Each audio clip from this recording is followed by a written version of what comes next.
Friday and the sun is just beaming into my apartment, and I thought that today would be a great day, a great opportunity to do a little apartment tour. I have definitely shown snippets of my apartment, and I thought it could be kind of fun to just go a little bit more in depth, not only just the physical space and what it looks like, because I do think to me that's interesting. I love seeing the way other people live. But this video is also meant to highlight my life in Victoria. That is a big focus of this year for me. For those of you that don't know, I have applied to live in the United States with my husband Brian, and so we've submitted my visa application, which means that this could be my last year not only living in Victoria, living in Canada, but living on my own. And so thinking, if I were to see this video 20, 30, 40 years down the road, it would be kind of cool to see what I was up to living independently in Victoria. I also think there is an element of the financial piece, cost of living, the cost of living independently, the cost of living in Victoria. And I thought I would highlight some of the questions I get around how much do I pay for rent, utilities, all of the things that kind of go into having this space. Before I get started with the tour, I do want to recognize that I am occupying the unceded territory of the Lekwungen speaking people, and I just want to express gratitude for the opportunity to live here, and giving special thanks to the Esquimalt and Songhees First Nation. Let's get into it.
actually moved into this building. I believe it was the winter of 2020, and I actually moved into a different suite in the same building. I moved in with an ex-partner, and we actually had a 2-bedroom. And then when we split up, I did try to make it work with the 2-bedroom because I was running an online thrift shop at the time, and I really loved having this spare room as kind of an office, and I was storing all my inventory.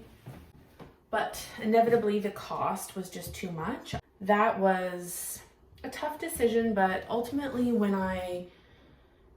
this space came available, 1-bedroom, it actually faces the back of the building, which I love because I actually look out onto a green space as opposed to the busy road.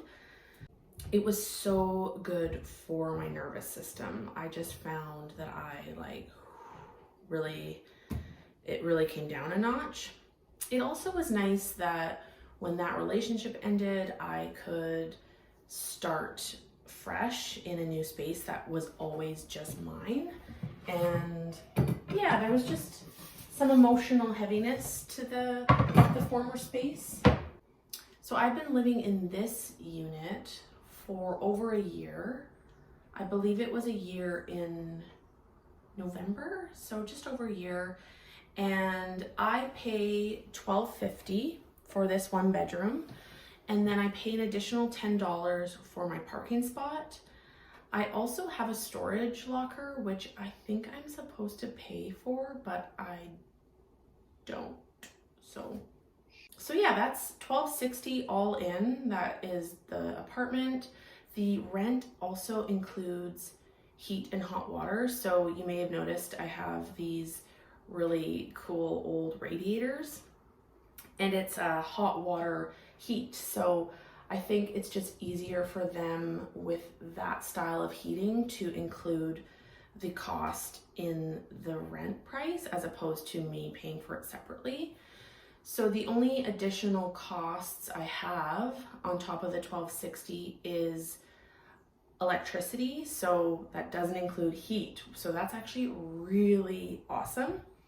My bills are like $20, and that's just for the actual power, like the actual electricity that I'm using. So I can take super long showers. Like the heat is on. I don't really take advantage of those things like I could, but and then in addition to the electric bill, I pay for my own internet, and that is the most expensive bill I have. It's around $77 a month. I have tried my hardest to get my internet bill down, and I just think it's a scam. Let me think. My landlords take care of all the recycling and garbage. Yeah, that's really those are the only costs. I feel really fortunate to be living here at the price I pay. I know that's just not the norm anymore. The rental market, I think everywhere is really out of control, but Victoria has become a very expensive city to live in. I think I'm getting a killer deal in Victoria for this 1-bedroom. It has everything I need. I truly do feel like this is a home. The landlords are like that perfect balance of involved versus not involved. They're a little thrifty, so there's certain things where I'm like, but I respect that. I respect their hustle. They are here every single day, cleaning the laundry room, taking out the recycling, just general maintenance. They have somebody coming to do lawn care and like trimming all the shrubs and things like that. So I really can't complain. I feel really comfortable here. When Brian comes to visit, he feels really comfortable here, and obviously that's really important for me. I have my pet rat, Toast. He's a little camera shy today. The reality is that he's getting really old and his health is declining. I guess the one downside to this building is that it's not pet friendly, and I didn't ask permission to have a rat because he's in a cage, and I just decided that I wasn't going to ask permission. But I did ask about dog sitting once, and they said no to even just dog sitting. So that would be my one complaint, is that this would literally be the perfect apartment if I could have a dog. So.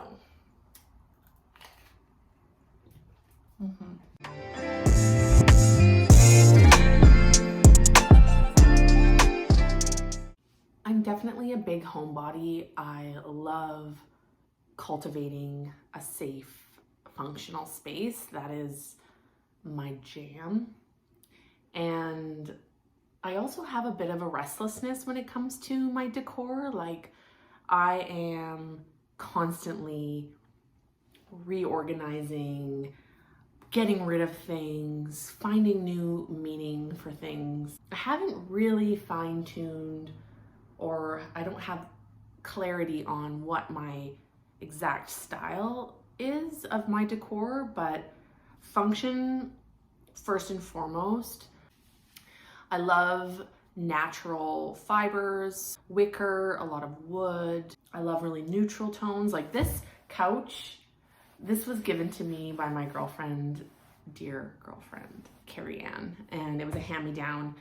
I would never choose a red couch, but it's been a really fun pop of color because a lot of what I own is like brown, black, white, and then just the natural greens from the plants. So this has been spicy and nice. Almost every piece of furniture I own, and for the most part, everything I own, is secondhand or has been given to me. I do sometimes do these scans. I don't know, I get like this satisfaction out of scanning the room and being like, wow, like that was thrifted, that was given to me, like that I found on the side of the road. There's a lot that I have acquired for free, and a lot of things that I bought secondhand. I really do love that. I love finding these unique pieces that aren't right out of a department store or whatever. With that said, there's definitely pieces that I have purchased brand new, but it's fun to just sort of cobble things together and be like, oh, I guess this is my style. I guess this is what I'm into. Plants and paintings, color, natural light, those are things that are just like those really get my goat. I don't know what that means. I do feel proud of my space. I do feel really fortunate to live in this space, and if anything, this video serves as just a recognition of the life I get to live and the space I get to live in. So I hope that was kind of fun. I don't know what you'll take away from this. Maybe you'll be inspired by something. Maybe there was an idea forming in your mind and this helped it along. I just wanted to give a little sneak peek, a little snapshot into the life of living in Victoria on my own. I appreciate you. Your support of this channel means a lot to me, so thank you for liking and subscribing, and we'll see you next time. Bye.